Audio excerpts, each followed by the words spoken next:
Papež Frančišek je katehezo na pepelnično sredo namenil pomenu jubilejnega leta, ki ga poznamo že v stari zavezi.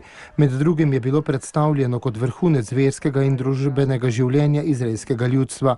Obhajali so ga vsakih 50 let. Kot so v tistem času Izraelci odpustili vse dolgove in poskrbeli za uboge, naj bi si tudi danes prizadevali za solidarnost z ljudmi v stiski in za podelitev dobrin, je dejal sveti oče.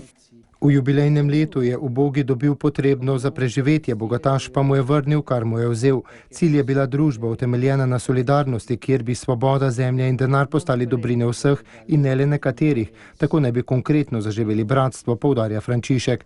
Po njegovih besedah pa smo vsi poklicani ta svet narediti bolj prijazen za bivanje, koliko bi lahko darovali za ljudi v stiski. In to ne le od sadov naših njiv, ampak od vseh drugih proizvodov našega dela, plač, zaslužkov in mnogih drugih stvari, ki jih imamo, a jih pogosto zapravljamo, je bil odločen Frančišek. Ob tem je omenil tudi številne primere oderuštva pri posojanju denarja. Quante famiglie sono sulla strada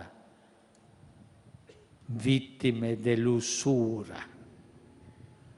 Ma per favore preghiamo perché koliko družin žrtev oderuštva je na cesti.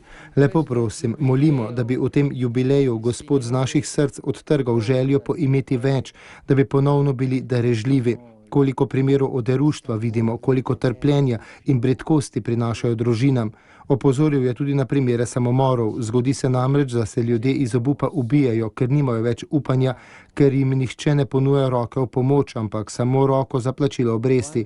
To je velik greh, ki kriči pred Bogom. Gospod pa je obljubil svoj blagoslov tistemu, ki bo odprl svojo roko in obilno dajal.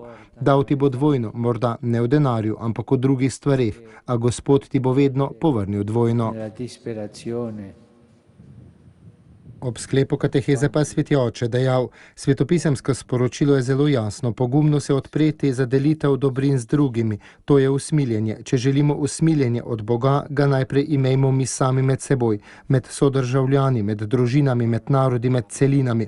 Prispevati k uresničitvi zemlje, ki bo brez revežev, pomeni graditi družbo brez diskriminacij, družbo, ki je osnovana na solidarnosti, ki usmerja k delitvi lastnine z drugimi, k porazdeljevanju virov in ki je utemeljena na bratstvu in pravičnosti.